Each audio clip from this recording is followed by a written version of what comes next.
Hello students, let us start with today's topic which is about valuation of security. Before I start, I really want to thank you for your great response in my previous video. I hope you are going to like my today's content as well. Let us start. Suppose if you want to invest your money in securities of the company, generally the securities include bond, debentures, equity, preference. Every investor while making investment desires to have a maximum return, but this is not only the sole criteria. His investment decision is generally depend upon two kind of analysis. The first is security analysis, another one is portfolio analysis. Security analysis, in this kind of analysis, the risk and return of the security is compared. And in portfolio analysis, the risk and return of different securities compared with each other. The performance of the company in which you are investing is generally dependent upon the performance of the industry to which it belongs. And the performance of the industry is dependent upon the performance of the economy and the market. While making valuation of any kind of security, generally three factors are considered. First is cost, second is benefit, which means return, and third is uncertainty, which means risk. Now, let us study basic valuation model. Basic valuation model is using discounting technique. Let us take one example as shown over the screen. Suppose an asset is going to provide you the following amount of cash flow for 5 years and the required rate of return is 4%. You are going to discount the cash flow using this rate.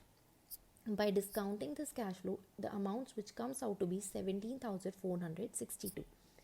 Okay, which means the price of asset at time 0 would be 17,462 rupees. Okay, now let us start with valuation of bonds.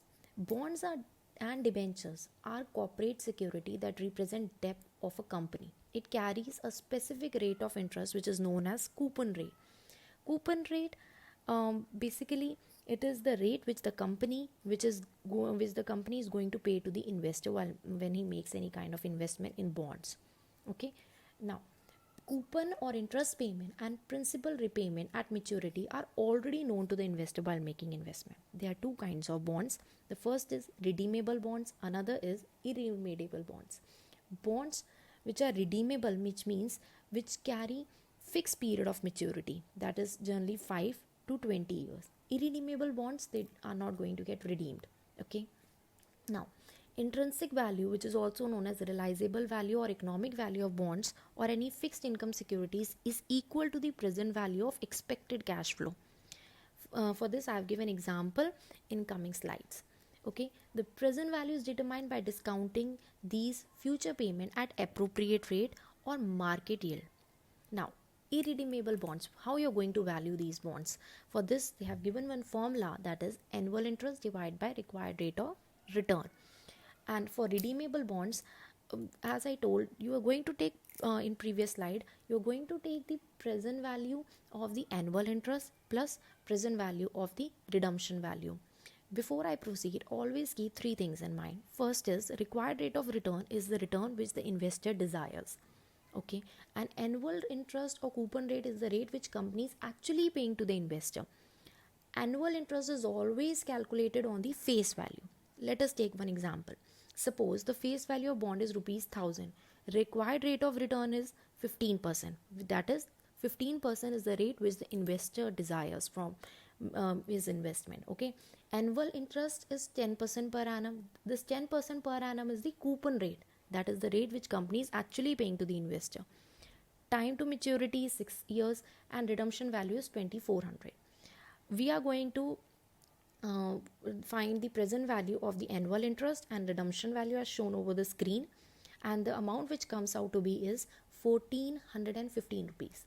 Okay, now there are several measures of return on bonds that are used. These measures are coupon rate, current yield, and yield to maturity. Coupon rate is readily available. It is the stated rate of interest on a bond. Current yield is calculated using this formula, that is coupon rate per year divided by current market price. Current yield is superior to coupon rate because it is based on current market price. Yield to maturity is defined as a promised compounded rate of return an investor will receive from a bond purchased at current price and held to maturity. There are two methods for calculating yield to maturity. The first is approximation method, another one is linear interpolation method. Linear interpolation method is basically IRR technique only. For approximation method, the formula which is given over the screen, you are just going to place your values over the same formula and you are going to get yield to maturity. Okay. Now, linear interpolation method involves 3 steps. First is you have to calculate approximate yield to maturity.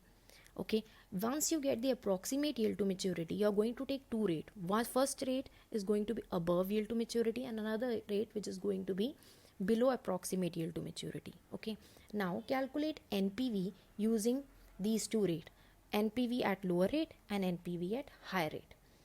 Now in third step, finally you are going to get yield to maturity by placing the value in the formula which is stated over the screen. Okay, now let us take example. In the given example, the value of bond is 100.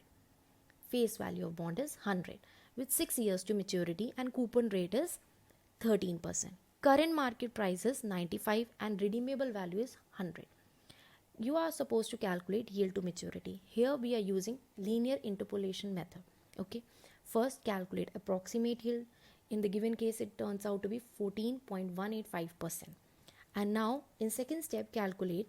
We have taken two rates. First is 14%, that is below approximate yield to maturity, and another rate is 15%, that is higher than approximate yield to maturity. Now calculate NPV at these two rates. In first case, it turns out to be 1.157, and in second case, it turns out to be minus 2.608. Now in third step, calculate yield to maturity by placing value in the formula stated over the screen. Now last thing, you are supposed to remember these journal points. Yield to maturity has inverse relationship with the price of bond. That is, if the yield goes up, the price of bond will go down and vice versa. Okay, the yield will be greater than the current yield when the bond is selling at discount and will be less if the bond is selling at premium. And now if a bond coupon rate is less than yield to maturity, the bond is said to be selling at discount, and if the bond coupon rate is more than yield to maturity, the bond is selling at premium. If the bond coupon rate is equal to the yield to maturity, it means the bond is selling at par. Now I conclude here, and I hope you like the content. If you have any doubt, please write down over the comment in the comment section. We are going to discuss those doubts in next video, and I will be back very soon with valuation of security part 2. Thank you so much.